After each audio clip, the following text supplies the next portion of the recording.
more popularly known as the Stern Gang. Now, he was elected a member of the first Israeli Knesset, or the Parliament of Israel. Since then, he is a widely published journalist and columnist, writing for Israeli and foreign magazine. His book about the Stern Group, The Fighters for the Freedom of Israel, Men, Ideas, Deeds, published earlier this year in Israel, is a runaway success there, now in its 6th printing. The English edition will be published next year by a major U.S. publisher. And I guess basically what Mr. Ylin Moore is here to talk about is to say, wait a minute, Israel, maybe we should take another good, hard look at what it is that has been going on in our country, because when we put down the PLO and say that the PLO are terrorists, were we not ourselves terrorists before we were a state of Israel? Is that not how we achieved our independence? Along with Mr. Ylin Moore is Yoram Kahana, who is a journalist living here in Los Angeles, and I assume, Mr. Kahana, writing about these kinds of causes? I'm a photojournalist and working here in Los Angeles, and this is how I met Mr. Moore originally. I used to write... You were an Israeli? Yeah, I was born in Israel and I came to the States as a student. I'm now living in Los Angeles and I'm a binational. I have both Israeli and American passport. I first met Mr. Moore when I started writing for a magazine that he was publishing at the time in Israel, a political magazine. And later I met him several times personally, both here and there. And as you were saying before, the thing that really struck me at the time was Natan was over at our house and he was sitting on the floor of the living room playing with my little daughter. She was 2 at the time. And I was looking at this man and thinking to myself, here is the man who just barely 15, 20 years ago was the most wanted man in the British Empire. They put something like $5,000 prize over his head, the same way you see those things at the post offices here. I knew then that he started his life as a student. He wanted to be a mechanical engineer. The notorious Stern was a scholar of classical languages and literature, a poet too.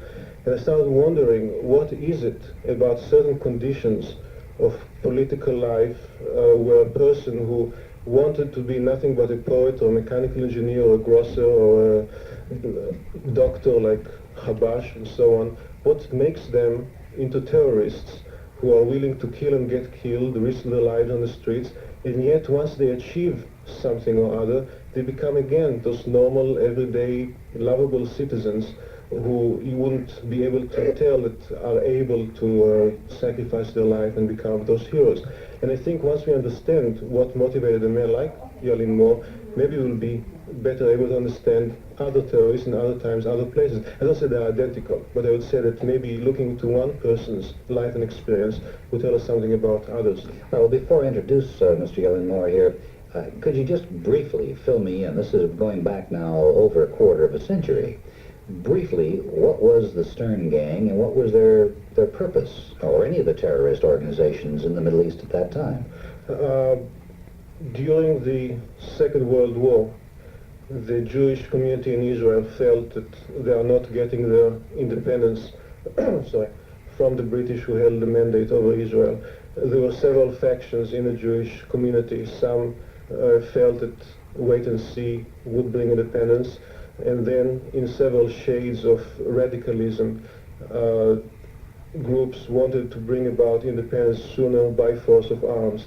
The Stern Gang, so-called after their leader Stern, started as members of the Irgun, which is much more famous underground organization. Then over ideological grounds they split and they became the most extreme. The Irgun was sort of in the middle, and the very well-known Haganah was the more moderate one that collaborated with the British during the Second World War, while the other Irgun also, while the Stern Gang said that national liberation is first. After the Second World War was won, in 1945, the struggle continued in renewed force in Palestine. All three organizations, sometimes each one separately for certain brief periods, they collaborated.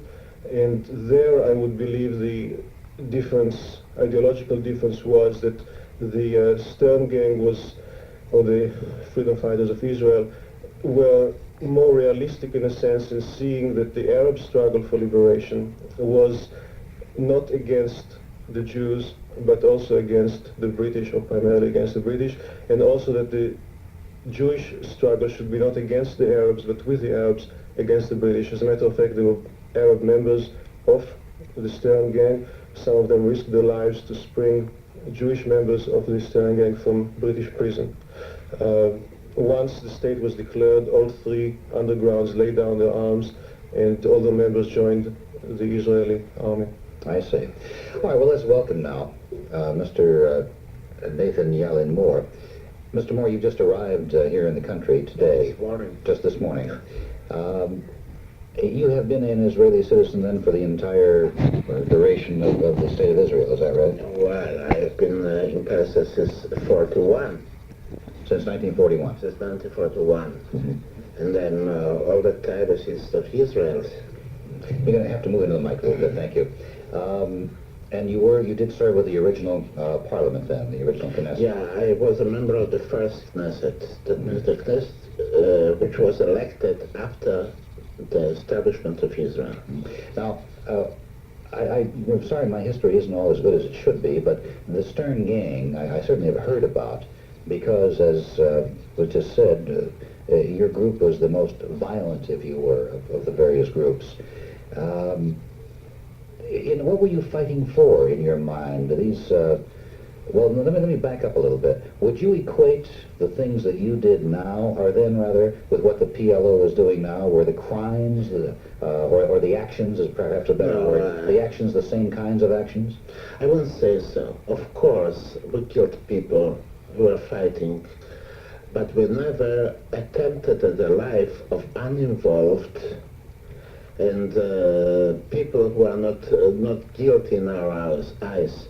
For instance, we never made attempts on the life of British officials, plainclothes officials, or British women and children. So we knew that this could maybe a sharp weapon.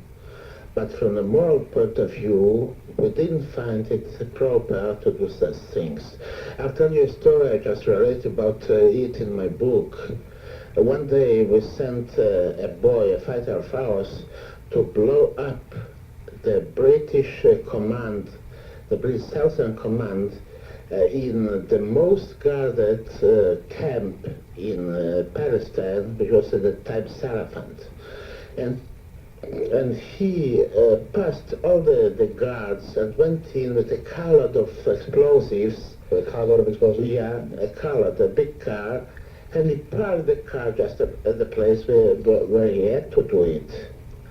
And he wanted to put the bomb into action, but just at that time, 2 cars of Italian prisoners came and parked at the same place.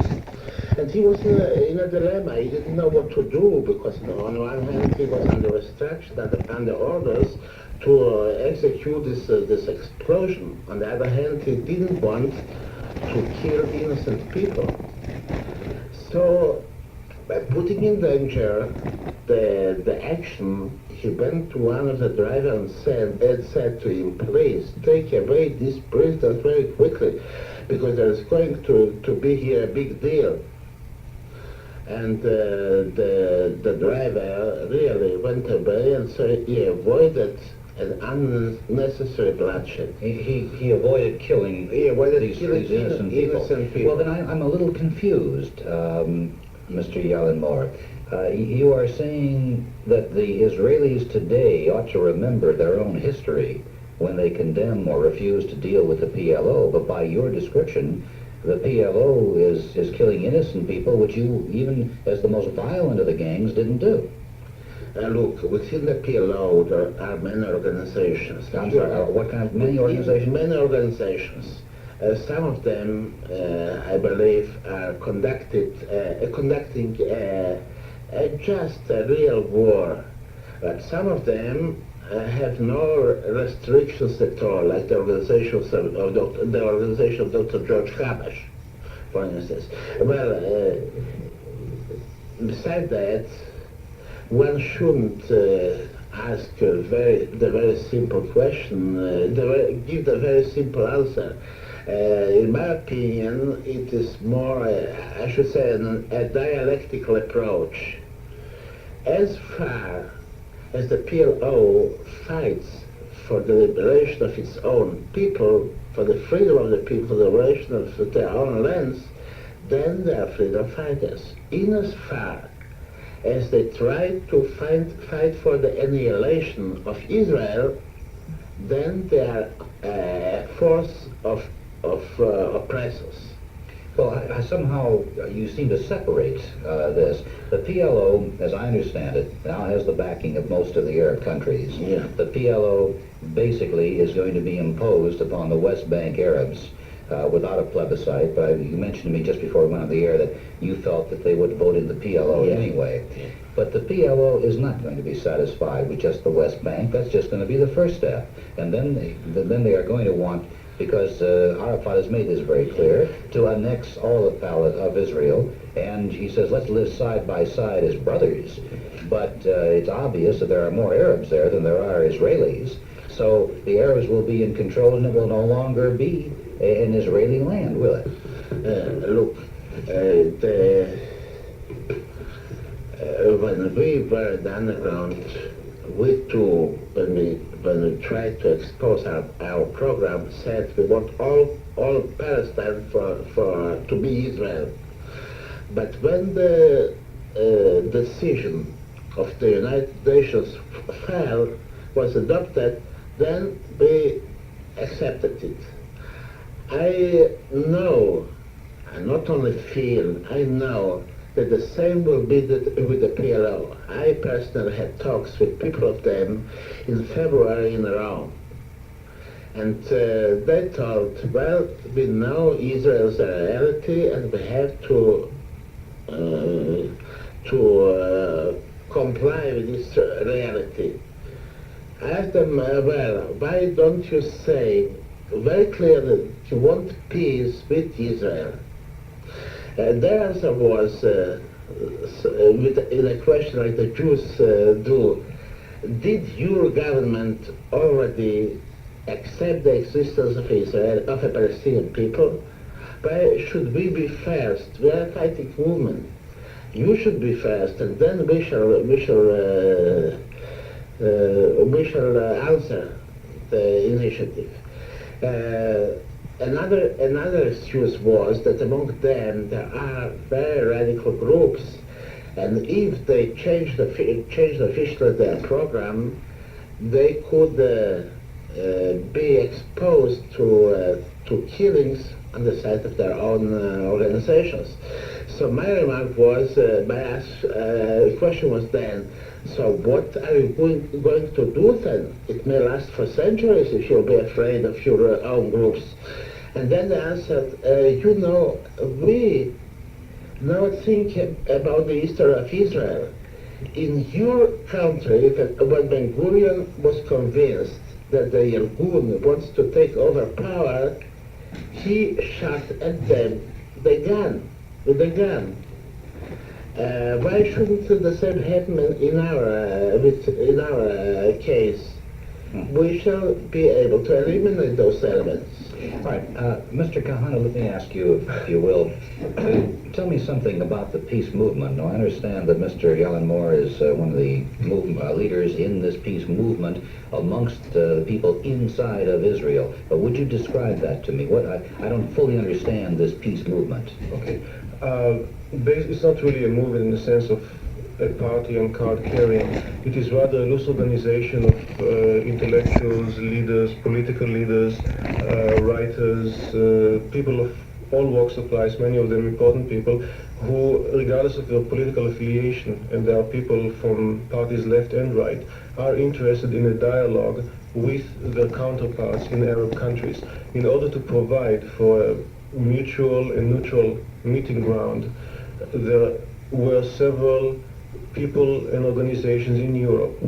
Most famous would be the mayor of Firenze in Italy, who provided the physical meeting ground for people from both sides. There were several congresses held.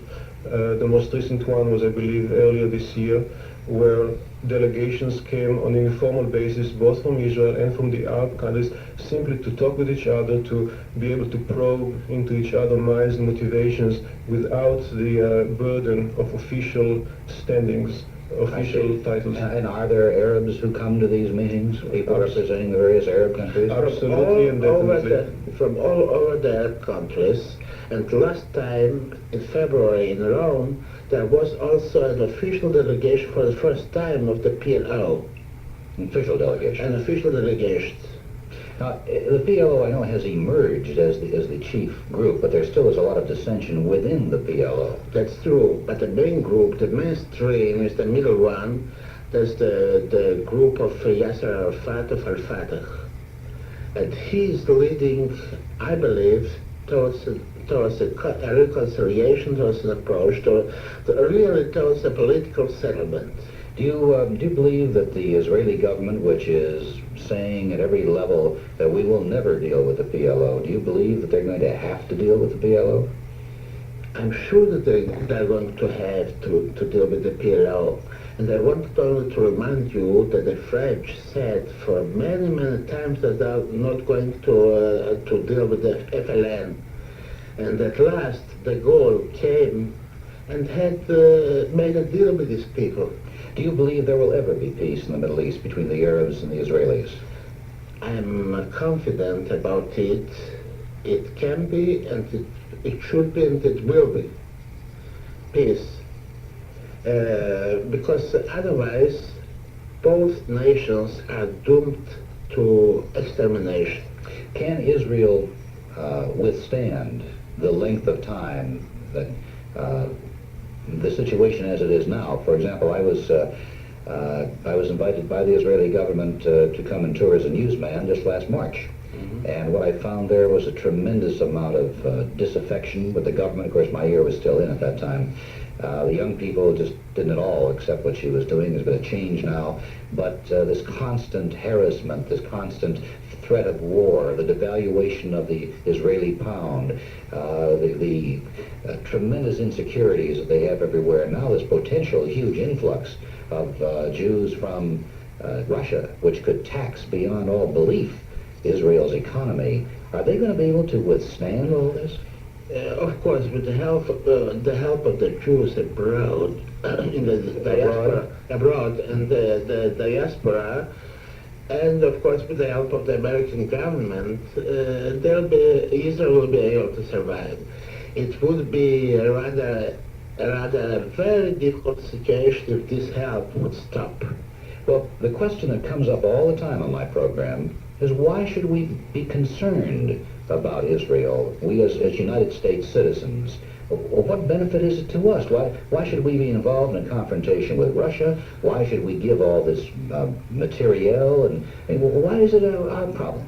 I'm not an American citizen. No, I know that, but I'm asking... It's not for me to decide, but... well, I'm asking, what is the national interest of the United States in being over there? Can you tell me why we should bother? The national interest of the United States is to bring about peace between Israel and the Arab surrounding.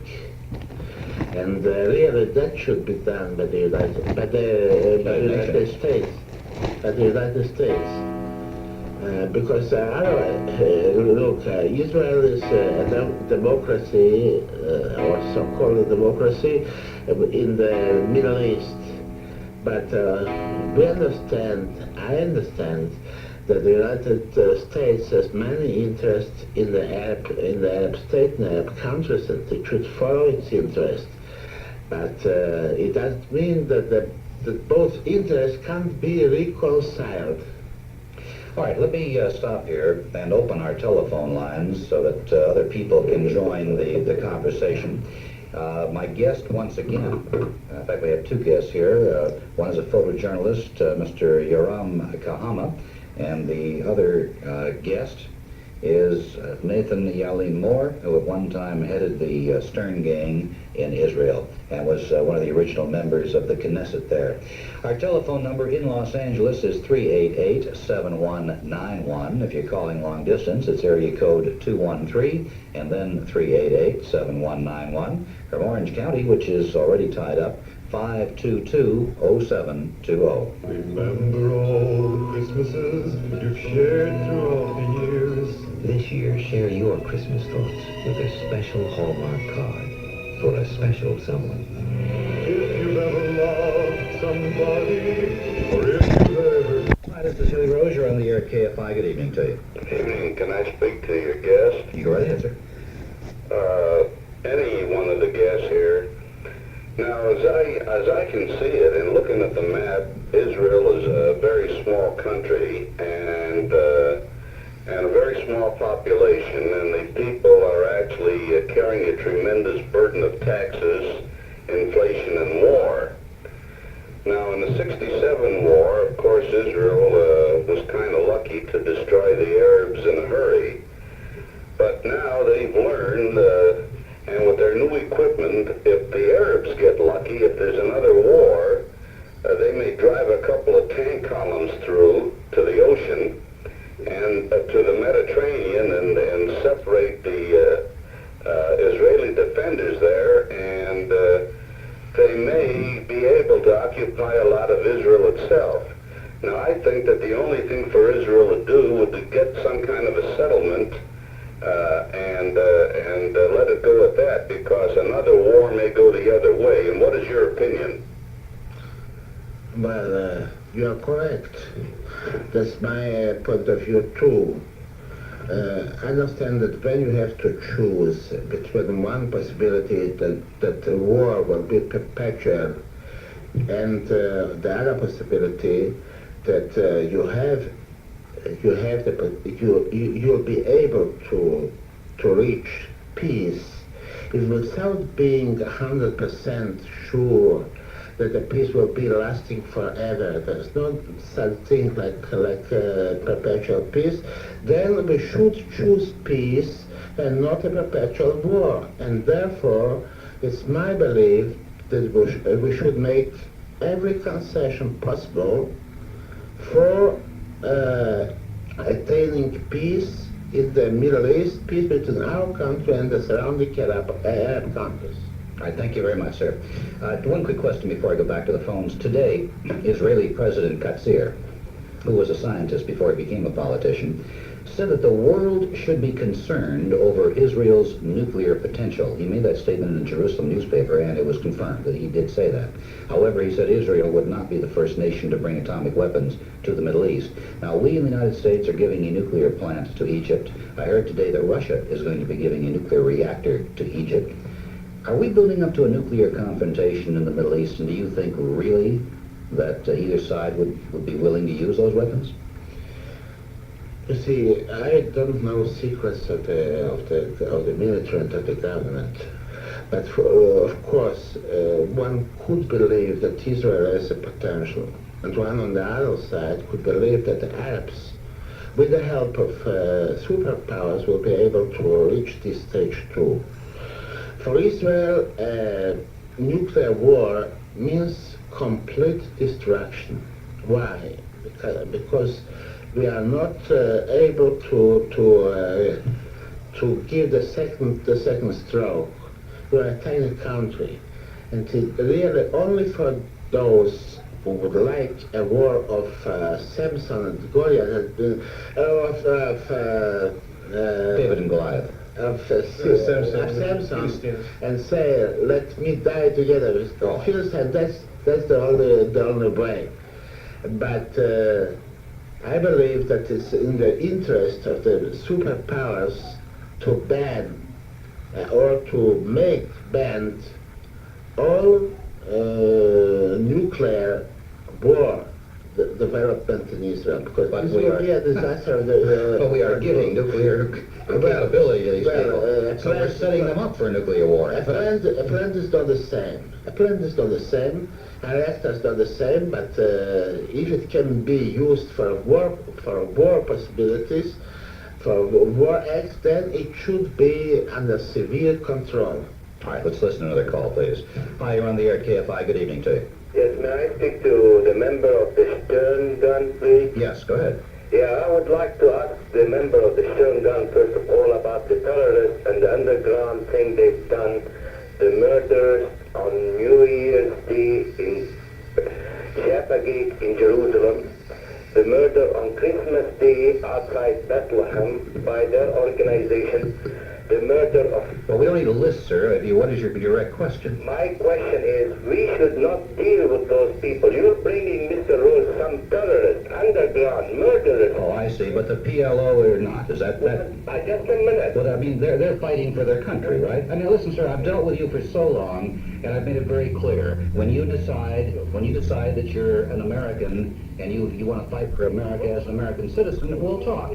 But in the meantime, sir, go back to where you came from and fight the battle instead of being as yellow as you are and having a big mouth and not showing one iota of standing up and showing that you're any kind of a man. Good night, sir. I have to come in and help explain all this. Then are they aware of what is taking place with the Lockheed situation in Arabia? Oh, specifically, what are you talking about? Well, as I understand it, Arabia is going to, has offered to By Well, Iran, as I understand it, have made an offer which was turned down by Lockheed, and the United States government also got involved and said no way would we allow a foreign government to buy a controlling interest or a major interest in one of our major defense contractors. excuse me.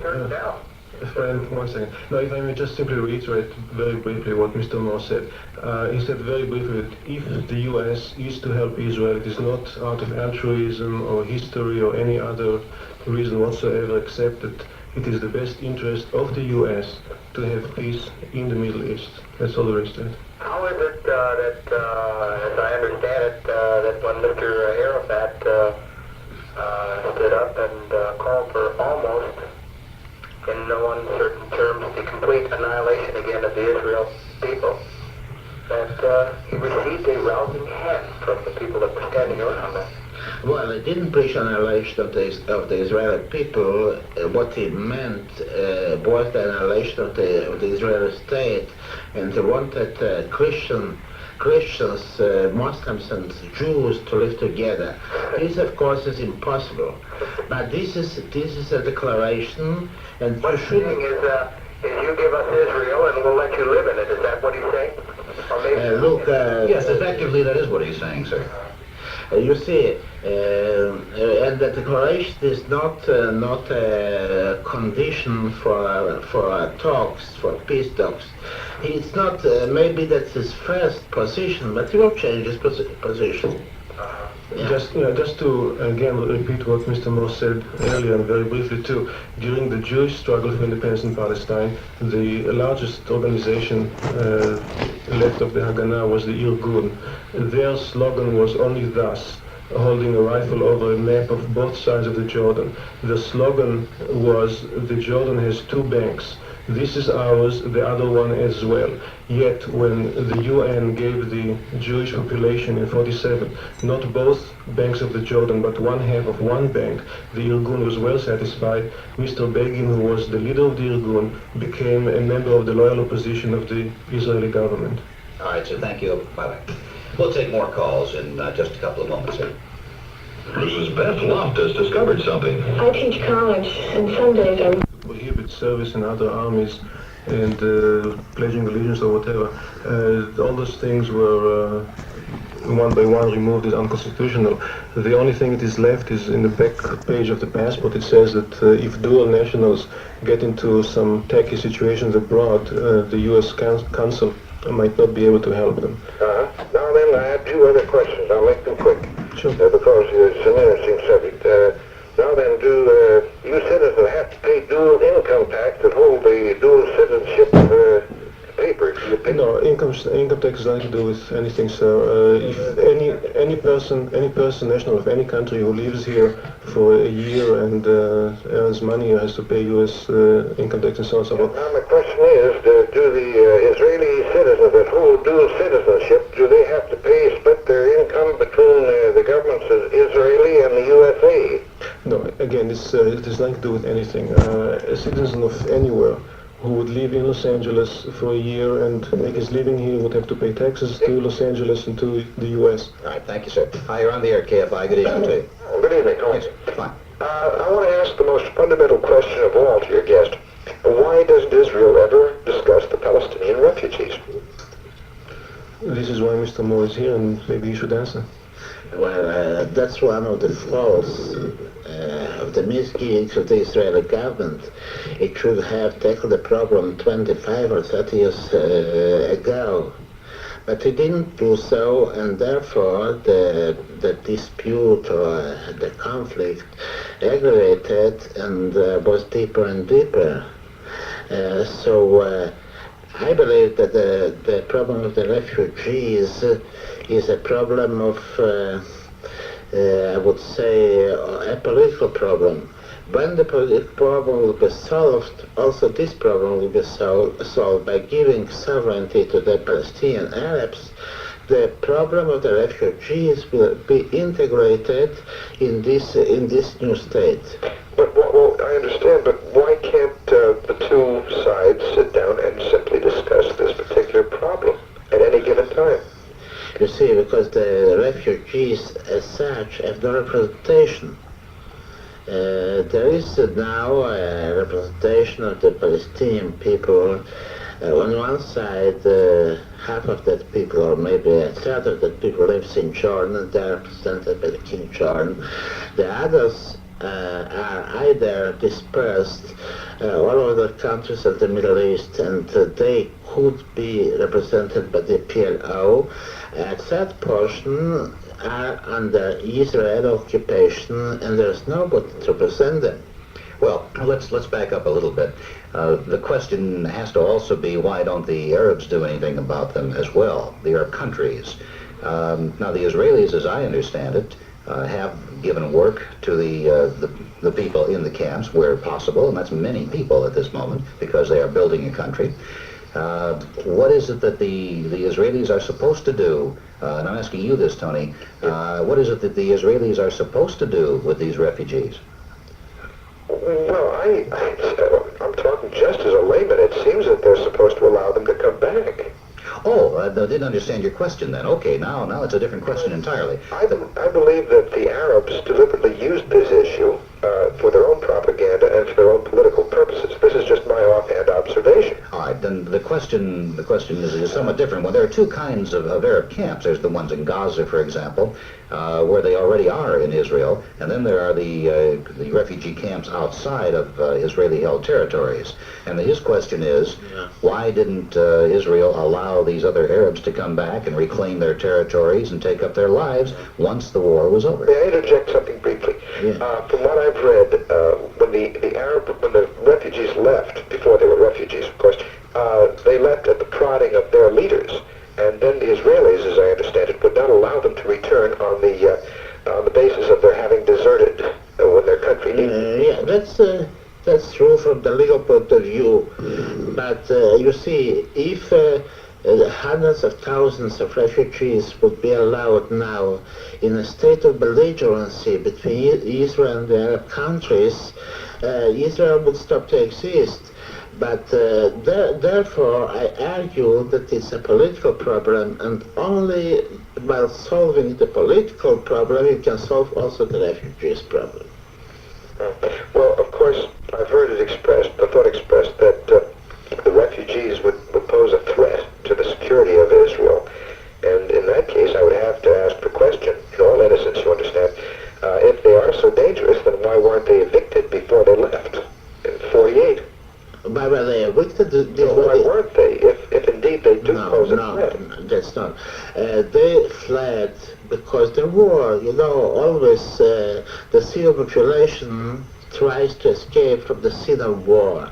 And especially in this case, many of them were called upon to leave their homes by their own leaders, especially by the Jerusalem Mufti, because in a few days or a few weeks we shall be back and we shall take over all the Jewish property. Let me ask one more question before I part. How binding is, in your opinion, is the religion of the Arabs?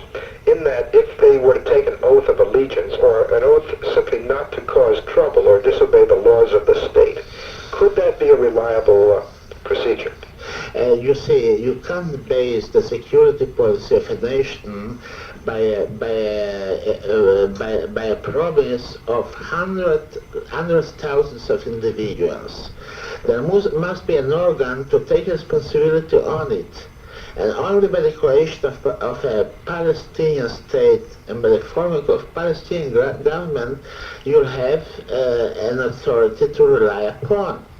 Not in the other case where you have atoms, when you have just people who today can give promise, but tomorrow they're not going to keep their promise, and you have nobody to appeal to.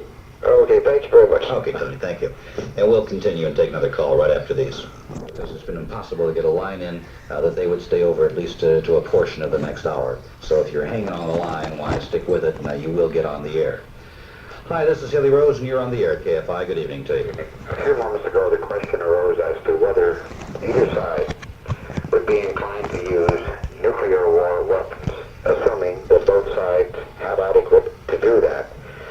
My question is, if that was transferred to we here at home, and we were facing annihilation, would we not, at least as a last desperate act, go right ahead and use them, for better or for worse?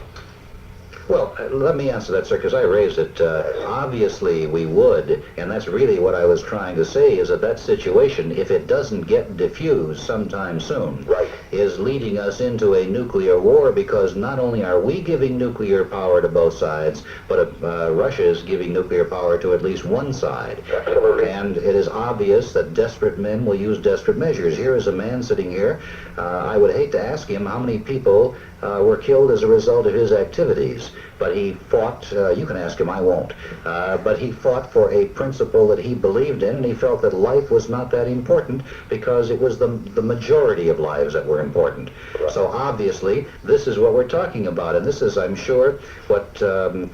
Ylene Moore is talking about, is he doesn't want to see another Holocaust. What he wants to see is peace, and he doesn't see them getting anywhere near peace at this time with the current Israeli attitude. What he wants is for a realistic approach to the PLO and what's going on. Is I saying that properly, Mr. Yeoman-Moore? I don't want to put words in your mouth. Do you agree with what I've been saying? Yeah, I agree fully, but you see, we are supposed that we are endangered by annihilation, but it's only a supposition.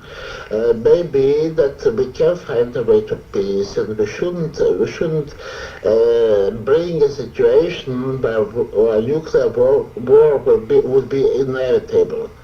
You see, a great Jewish philosopher, Hebrew philosopher, Hadam, said once, when a land is being destroyed, the nation comes, the people come and build it up, rebuild it. But if the people are destroyed, who will rebuild the country? So we shouldn't put ourselves in a position where we shall have no other choice than to go to a nuclear war. Okay, caller? Yes, sir. Later than we think. I'm afraid so. Right. Thank you very much. Hi, this is Hilly Rose. You're on the air at KFI. Good evening. Good evening, gentlemen. You know, most of the people in the world consider Jerusalem the holy city, and I would like to ask why Israel is planning on industrializing Jerusalem. She's asking why Israel is planning on industrializing Jerusalem, building industry and factories and taking over. Jerusalem was always a holy city, and also a city of business, of every kind of activities. Why the Israeli government does want now to industrialize Jerusalem to give a living for the people, but I don't think that this should be done outside the boundaries of 1967. So not the industrialization bothers me, only the fact that is being done east to the previous border, not west the previous. In other words, I think what he's saying, ma'am, is it provides work for the people in that area, but he's disagreeing with the fact that they're moving ahead as though that land already belongs to them.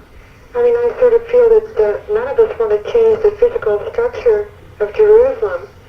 I mean, I think that most of us would like to see it stay as it is. Well, I don't think that's what they're saying. I'm running out of time here. Oh, okay. Do you want to hang on for the news? No, I won't. That's okay. Okay, well, maybe we'll take it up right after the news then. Another answer. Thank you. All right, we'll continue right after the late news here on KFI Los Angeles. Phone forum. I apologize to those of you who were inconvenienced by the fact that we were off the air for a bit, but we are back now, and everything should be under control. The guests from the last hour are staying over. Let me reintroduce them at the moment. Mr. Yoram Kahana. By the way, I want to straighten that out right now, even though the name sounds the same. There's no relation to Rabbi Meir Kahana, and there is no, it isn't even spelled the same, but it does sound the same. Also with us tonight is Nathan Ylene Moore, who was head of the Fighters for the Freedom of Israel, the so-called Stern Gang. He took over that gang in 1942 when Stern was killed by the British, led the group until it was integrated into the Army of the State of Israel.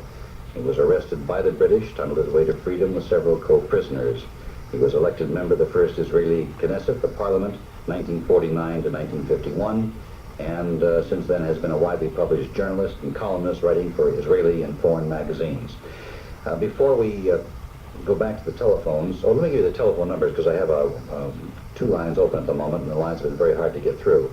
In Los Angeles, the number is 388-7191. If you're calling long distance, it's area code 213, then 388-7191. Orange County's tied up. The number there is 522-0720. I was just talking briefly with Mr. Kahana about this situation in Jerusalem, which is somehow another story that I missed, I guess. This business of putting in an industrial complex outside of Jerusalem, and this lady's question, I guess, was directed at that. And you were telling me, Mr. Kahana, that there is an industrial complex being built some 15 miles from Jerusalem.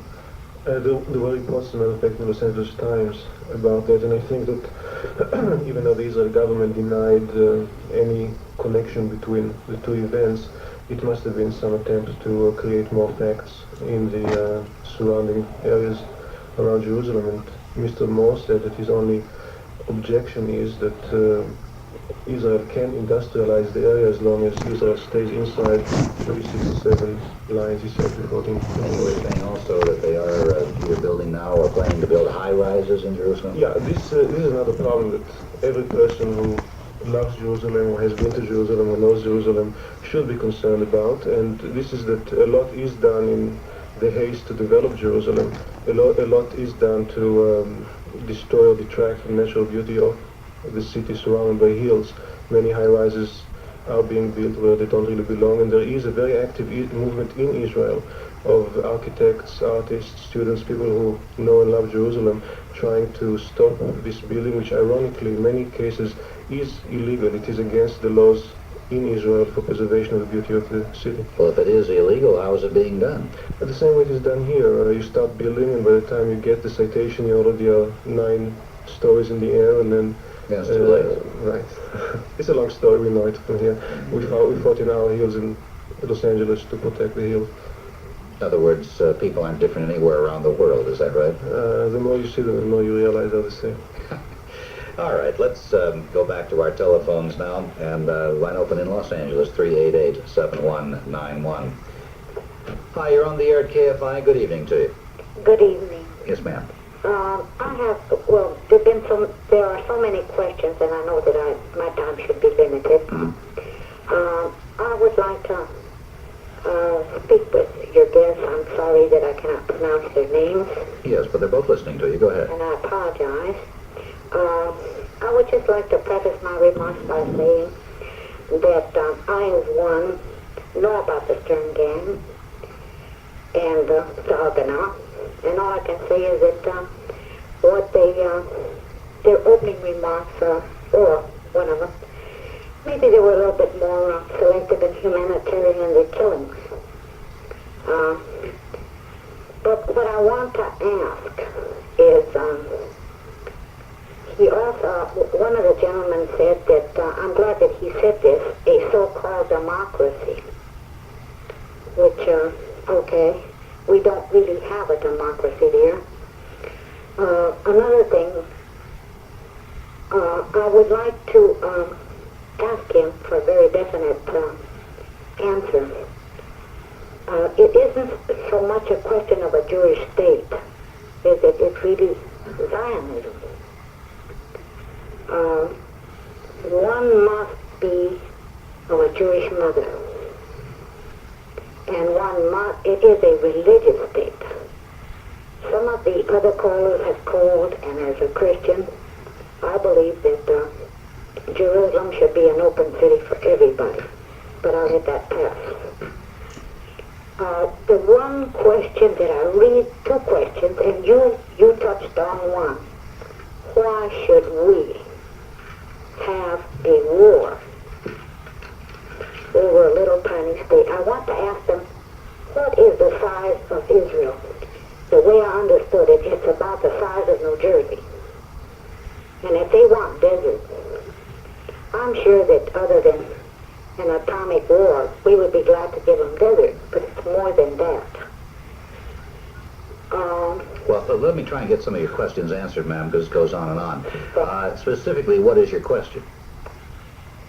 What question do you want to ask? The one thing that bugs me the very most of all, there are two. Why should we go to war over it? But the one thing that bothers me is this little bit of piece of land for Israel, a little homeland. And yet, they keep bugging and bugging and bugging. Send the Jews from Russia, get them out of here, get them. Where in the H do they plan to put them? Okay, those are your two questions? Yes. Where are they going to put them? Okay, well now let me try and get you an answer to those two questions. Very good. Okay, thank you very much, ma'am. The two questions, as I understand it now, are why should we bother, and secondly, where are you going to put all the Jews if they really all came to Israel anyway? This question of where to put all the people seemed to keep cropping for the last 50 years. I think one of the British High Commissioners once said that there's no place in Israel, or in Palestine at the time, to put in one more cat. This was about 2 or 3 million people ago. So obviously there is enough place, and if you look around you see places of higher density than Israel will ever hope to be. The question is not where to put them, but how they're going to live there, peacefully or not, and this is what Mr. Moore is here to talk about. Maybe he can answer that, and also maybe he can say what he sees for Jerusalem, which is, I think, your main concern. Yeah. Right. The other question, of course, is the why, again, this was asked earlier, we'll go over it again, why we in the United States should be interested, why we should bring ourselves to the brink of war over this issue. You see, I suppose that the United States are interested in keeping the international order and in preserving it. If there will be a possibility to destroy one nation, why not to destroy other nations? That the order of the world will come out of shape, and there will be at last a world war again, which is dangerous for all sides, for all peoples and all nations. On the other hand, the United States preaches a free world, and Israel somehow has developed organs which ensure for the population a free democracy. I hope that this system will go and go over to other countries of the Middle East too, and there it will not be a region of monarchs and of potentates of oil, but it will be a world where the wealth of the country is used for all the people, for the masses. So I believe that the United States should be interested in keeping Israel alive, and at the same time to strive to get peace between Israel and the surrounding Arab world. What about, you mentioned Zionism. Well, this is a word which is being misused also by opponents as well as by the great admirers of Zionism. Zionism is a very complex word, very complex. It's a movement that has all kinds of factions. There are reactionary Zionists and democratic Zionists. There are peace-loving Zionists and belligerent Zionists. So you can't put all the cats in one basket. Not Zionism is the fault, but some aspects of the Israeli policy, which until now materialized itself in enlarging Israel, in occupying other territories of other nations. If we stop it, if we give the Arab nations a proof that we want to live in peace within the borders of 1967, it seems to me that the Arabs will stop to be afraid, and we also will stop to be afraid about Arab revenge, and then we shall start another period, a period of common life, a period of cooperation and of mutual help. All right, let's get back to our phones and take some more calls here. Here we go. Hi, you're on the air at KFI. Good evening to you. Good evening. Yes. I just asked Mr. Moore about what happened during 1949 and he knows this place very well. Yeah, this is something that's brought up all the time, and they're asking what happened there. Yeah, but I mean, Hold it a second, sir. He's not listening to you. He's got his earphone down. Thank you. Okay, go ahead. I just want to ask him about what happened in 1949 in Deir Yassin by his group. Mr. Moore. First of all, it was not only my group, but it was a common exploit of the Irgun Tzvai Leumi and of our group, in the proportion of 2 to 1. Secondly, Jerusalem was at that time